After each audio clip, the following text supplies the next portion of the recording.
ቴስቶስቴሮን የሚባለው ሆርሞን በሌላኛው ስሙ ግሮዝ ወይም ደግሞ የእድገት ሆርሞን በመባል የሚታወቅ ሲሆን አብዛኛውን ጊዜ በወንዶች ላይ የሚመረት የሆርሞን አይነት ነው። አንድ ወንድ ልጅ ተወልዶ እድሜው ለጉርምስና ሲደርስ ወይም ደግሞ በአማካይ ከ17 ዓመት ጀምሮ አንድ ወንድ ልጅ የጉርምስና ምልክቶች እንዲታዩበት ለምሳሌ የጡንቻ ጥንካሬ፣ የድምጽ መጎርነን እንዲሁም ደግሞ የወሲብ ስሜት እንዲኖረውና የወንድነት ጥንካሬ እንዲሰማው የሚያደርገው ይሄ ግሮዝ ሆርሞን የሚባለው ወይም ደግሞ ቴስቶስቴሮን የሚባለው የሆርሞን አይነት ነው።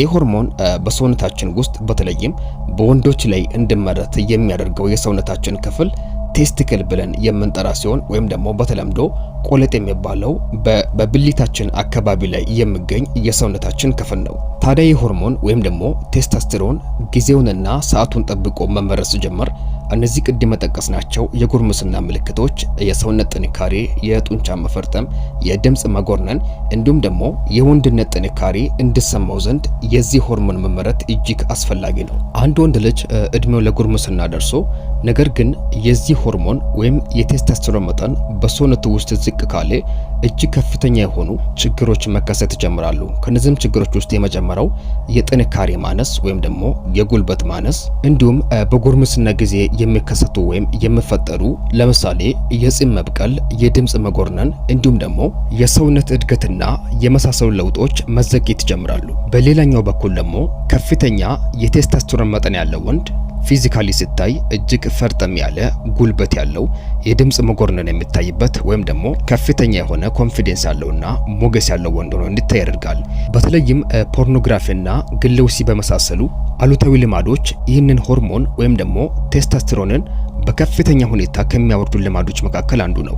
ታዲያ በዚህም ሆነ በተለያዩ ምክንያቶች የወረደውን የቴስቶስቴሮን መጠናችንን ምንም አይነት አርቲፊሻል ነገር መጠቀም ሳይኖርብን በተፈጥሯዊ መንገድ የቴስቶስቴሮን መጠናችንን ማሳደግ እንችላለን። ይህንንም ለማድረግ ከዚህ ቀጥሎ የምንመለከታቸውን እያንዳንዱ ነጥብ በጥሞና ልታዳምጡና በህይወታችሁ ላይ ልተገብሩ ይገባል። ወደ ሀሳቡ ከመሄዳችን በፊት ይህ ቪዲዮ ብዙ ሰዎችን ማስተማር እንዲችል ቪዲዮን ላይክ፣ ሼር እና ሰብስክራይብ ማድረግ እንዳይረሳ። ወደ ሀሳቡ እንሄዳለን። አንደኛ፣ በቂ እንቅልፍ መተኛት። እንቅልፍ የሰው ልጅ በዚህ ምድር ላይ ሰርቫይቭ ማድረግ እንዲችል እጅግ ጠቃሚና አስፈላጊ ከሚባሉ ነገሮች ውስጥ ሁሉ ግንባር ቀደም ነው። እንቅልፋችንን በምንተኛበት ጊዜ ወይም ደግሞ ማታ በምናርፍበት ጊዜና የምንተኛው እንቅልፍ ወደ ዲፕ ስሊፕ ስቴጅ በሚገባበት ወይም ደግሞ ጥልቅ ወደሚባለው የእንቅልፍ ስቴጅ ውስጥ በምንገባበት ጊዜ በሰውነታችን ውስጥ የሚካሄዱ የጤና ለውጦች እጅግ አስደናቂና በዚህ ምድር ላይ በሰላም እንድንኖር ዘንድ የሚያስችሉ ናቸው። ለምሳሌ አእምሮአችን በሰውነታችን ውስጥ የሚከማቹ መጥፎ ትውስታዎችን እንዲሁም ደግሞ በሰውነታችን ውስጥ የሚከማቹ መርዛማ ነገሮችን ከሰውነታችን የሚያስወግደው በምንተኛበት ወይም ደግሞ በጥልቅ እንቅልፍ ስቴጅ ውስጥ በምንሆንበት ጊዜ ነው። በዚህ ሰዓት አንጎላችን በሰውነታችን ውስጥ ያሉ እብጠቶችን በማጥፋት እኛ እንኳን ሳናውቅ በሰውነታችን ውስጥ የሚፈጠሩ በሽታዎችን የሚፈውስበት እንዲሁም ደግሞ በአእምሮአችን ውስጥ ያሉ የማንፈልጋቸውን መጥፎ ትውስታዎችን የሚያጸዳበትና ራሱን የሚያድስበት እጅግ ጠቃሚና አስፈላጊ የሆነ ሰዓት ነው። አንድ ሰው ከእንቅልፍ እነዚህን ጥቅሞችን ለማግኘት ግዴታ ቢያንስ በቀን ከ7 እስከ 9 ሰዓት መተኛት አለበት። ምክንያቱም ቅድም የጠቀስናቸው እነዚህ ለውጦች ወይም ደግሞ የጤና ጥቅሞች በሰውነታችን ውስጥ የሚፈጠሩት አእምሮአችን በጥልቅ እንቅልፍ ወይም ደግሞ REM የሚባለውን ወደ ዲፕ ስሊፕ ስቴጅ ውስጥ በመገባበት ጊዜ ስለሆነ አእምሮአችን ወደዚህ ስቴጅ በመግባት እነዚህ ነገሮችን እንዲፈውስ፣ ራሱን እንዲጠግን እንዲሁም ደግሞ በሰውነታችን ውስጥ ያሉ የተለያዩ ኢንፍላሜሽኖችን ወይም እብጠቶችንና የተለያዩ ሰርጎ የገቡ ቫይረሶችን እንዲሁም ደግሞ ባክቴሪያዎችን እንዲያጸዳና ሙሉ በሙሉ ሰውነታችን ራሱን እንዲጠግን እድል ለመፍጠር ማንም ሰው ከ7 እስከ 9 ሰዓት መተኛት አለበት። በዚሁ ሰዓት ደግሞ ቅድም ያየነው ግሮዝ ሆርሞን የሚባለው ቴስቶስቴሮን በሰውነታችን ውስጥ የሚለቀቀው ወይም ደግሞ የሚመረተው በዚህ ሰዓት ነው።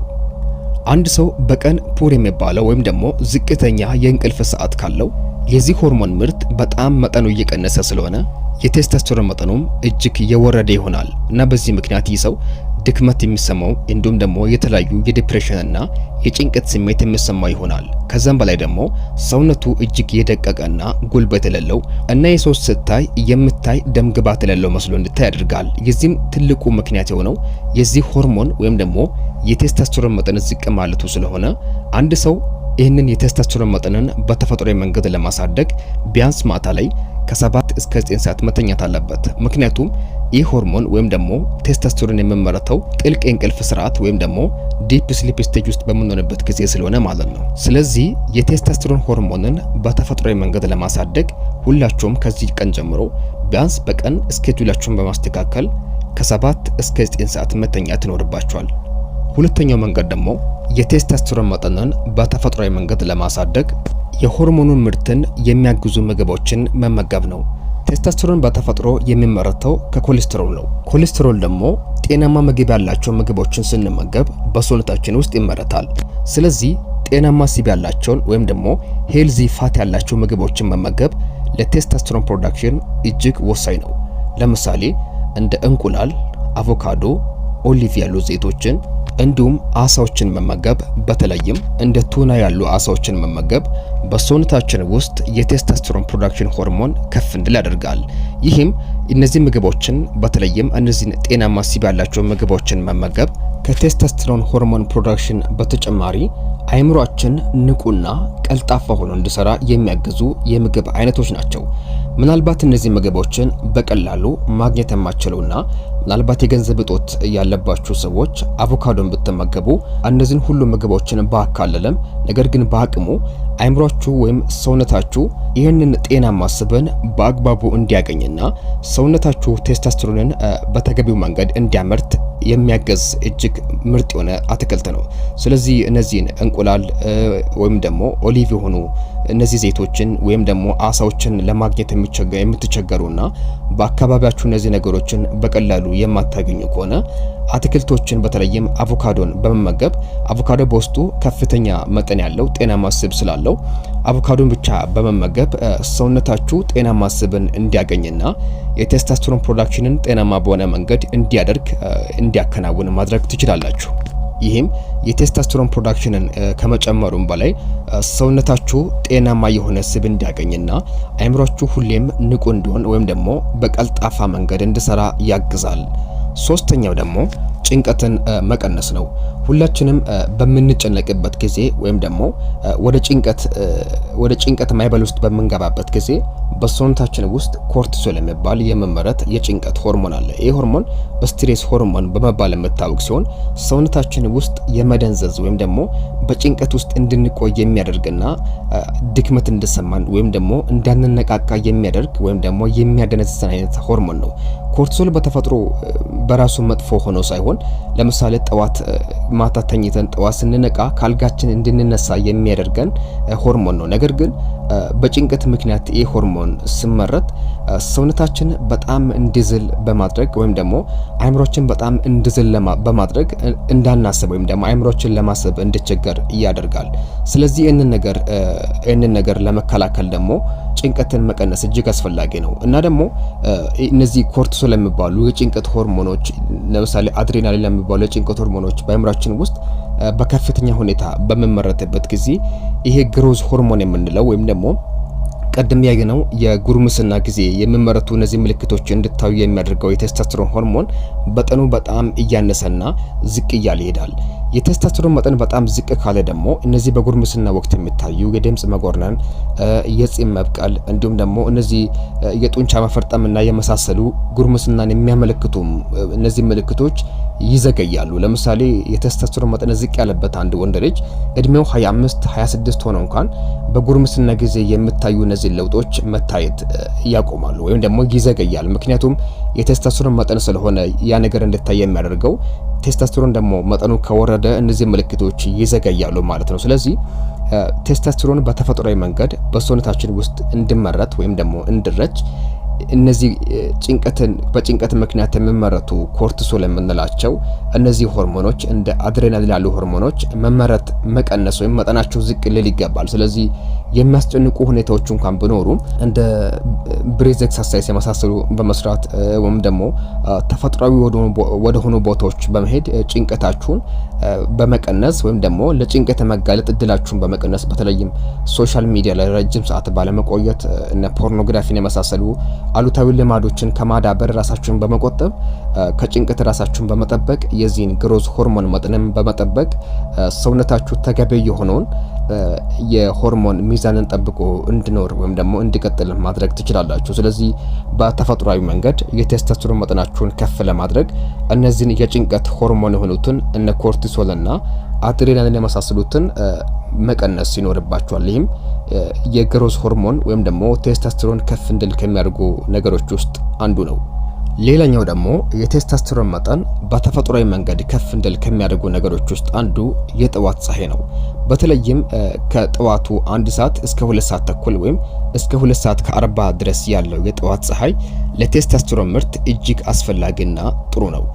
ለምሳሌ በዛ ሰዓት ላይ የሚወጣው የጠዋት ፀሐይ ፊታችንን በተለይም እጃችንና እግራችንን በሚያገኝበት ጊዜ በቆዳችን ውስጥ ቫይታሚን ዲ የሚባለው ንጥረ ነገር እንዲመረት ያደርጋል። የዚህ ቫይታሚን ዲ ንጥረ ነገር መመረት ደግሞ በሰውነታችን ውስጥ የግሮዝ ሆርሞን ወይም ደግሞ ቴስቶስትሮን እንዲመረት ያነቃቃል። ስለዚህ ቫይታሚን ዲ ከተለያዩ ምግቦችን ልናገኝ እንችላለን። ለምሳሌ ከምግብ ከባቄላ ወይም ደግሞ ከዱባ ፍሬና ከመሳሰሉ ምግቦች ቫይታሚን ዲ ልናገኝ እንችላለን። ነገር ግን በተለይ ለቴስቶስትሮን ሆርሞን ወይም ደግሞ ለዚህ ለግሮዝ ሆርሞን ከፀሐይ የምናገኘው ቫይታሚን ዲ እጅግ አስፈላጊ ነው። ፀሐይ በራሱ ብርሃኗ ቫይታሚን ዲ ስለያዘ ሳይሆን በተለይም የፀሐይ ብርሃን ይሄ ዩቪ የሚባለው ወይም አልትራቫዮሌት ጨረር ከፀሐይ የመለቀቀው ጨረር በቆዳችን ላይ በምንነካበት ወይም ከቆዳችን ጋር በምንነካካበት ጊዜ በቆዳችን ውስጥ ቫይታሚን ዲ የሚባለው ንጥረ ነገር እንዲመረት ስለሚያደርግ የዚህ ንጥረ ነገር መመረት ደግሞ የኛን የሆርሞን ሚዛንን በመጠበቅ እንዲሁም ደግሞ በተለይም ቴስቶስትሮን የሚባለው ይሄ የግሮዝ ሆርሞን ቅድም ያይናቸው የሆርሞን አይነት በከፍተኛ መጠን እንዲመነጭ ስለሚያደርግ ያ ጨረር ቀጥታ ቫይታሚን ዲ በሰውነታችን ውስጥ በማነቃቃት ወይም ከቆዳችን ላይ እንዲመረት በማድረግ በቀጥታ